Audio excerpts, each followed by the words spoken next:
জুলাই যোদ্ধাদের উপর কোনো ধরনের অ্যাটাক করেন বা জুলাই যোদ্ধাদেরকে এক ফুটা ক্ষতি করার ট্রাই করেন, আপনাদের ব্যবসা বাণিজ্য আর চলবে না। ফ্যাসিবাদী সিস্টেমে এখনও ডিসি, এসপি, ইউনো বিভিন্ন ধরনের সরকারি আমলারা এখনও তারা অপারেট করছে, তাদেরকে আমরা অপারেট করতে দিব না।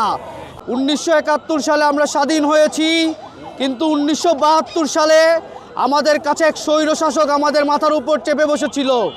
1974 সালের যে দুর্ভিক্ষ দেখা দিয়ে গিয়েছিল শেখ মুজিবের সেই ভুল ইকোনমিক পলিসির কারণে, সেই একই ভুল পলিসিতে গত 17 বছর আওয়ামী লীগ আমাদেরকে চালিয়েছে। আসলে এটা ভুল পলিসি না, এটা ইন্ডিয়ার ষড়যন্ত্র ছিল যাতে বাংলাদেশ উপরে না উঠতে পারে। আপনাদেরকে সতর্ক করে দিচ্ছি, আপনারা যদি আমাদের জুলাই যোদ্ধাদের উপর কোনো ধরনের অ্যাটাক করেন বা জুলাই যোদ্ধাদেরকে এক ফুটা ক্ষতি করার ট্রাই করেন, আপনাদের ব্যবসা বাণিজ্য আর চলবে না।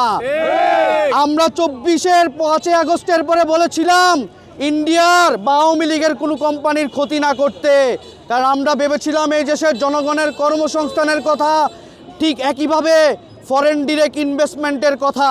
কিন্তু আমরা দেখেছি যে ইন্ডিয়া তার লেসপেন্সারদের থ্রুতে এখনও ষড়যন্ত্র চালিয়ে যাচ্ছে।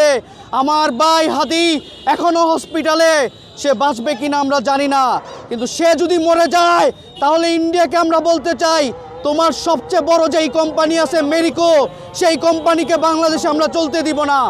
প্যারাশুটের তেলেই বাংলাদেশে আর চলবে না, এদেশে জুয়ের তেল চলবে, এদেশে নর্মাল নারিকেলের তেল চলবে। আরও বলতে চাই, ভারতীয় আধিপত্যবাদ বাংলাদেশে মানব না। আমরা পিন্ডিকে দূর করেছি 71-এ, 24-এ আমরা ইন্ডিয়াকে দূর করেছি। এখন আর কোনো ইন্ডিয়া গোনার সময় আমাদের নাই।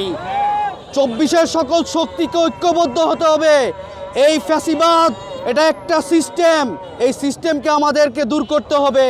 এই ফ্যাসিবাদী সিস্টেমে এখনও ডিসি, এসপি, ইউনো বিভিন্ন ধরনের সরকারি আমলারা এখনও তারা অপারেট করছে, তাদেরকে আমরা অপারেট করতে দিব না। আমরা বারবার সতর্ক করে বলছি, আপনারা 24-এর আন্দোলনকারীদের বিরুদ্ধে যদি আরেক ফুটা ষড়যন্ত্র করেন, আপনাদেরকে আমরা মানব না। আর নরসিংদীবাসীকে বলছি, এই বিজয় আমাদের প্রেরণার বিজয়।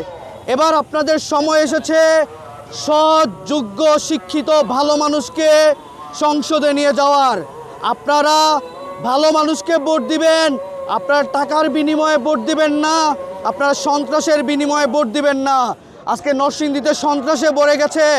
আজকে আমরা শুনছি অস্ত্রের ঝনঝনানি, এর কাছে এই অস্ত্র, ওর কাছে ওই অস্ত্র। এই অস্ত্র দিয়ে আপনারা সাধারণ মানুষকে ভয় দেখাতে পারবেন না। আমাদের ভয় দূর হয়ে গেছে। 5 আগস্টের পর আমাদের কোনো ভয় নাই, আমরা বেঁচে আছি, এটা আল্লাহ আমাদেরকে শুকরিয়া দিয়ে আমাদেরকে জীবিত রেখেছেন। আমরা আর মৃত্যুকে ভয় পাই না। আমরা নতুন বাংলাদেশ গড়ে তুলব, দুর্নীতিবাজ মুক্ত, চাঁদাবাজ মুক্ত। লন্ডন বা ইন্ডিয়া থেকে কেউ বাংলাদেশ চালাবে না। বাংলাদেশের মানুষ বাংলাদেশে বসেই বাংলাদেশকে চালাবে। আমরা নতুন বাংলাদেশ গড়ে তুলব। এই ক্ষেত্রে জনগণ, নরসিংদীবাসী সবাই ঐক্যবদ্ধ থাকবেন এবং সামনের যেই দীর্ঘ পথ আছে, এই পথ আমাদের একসাথে পাড়ি দিতে হবে।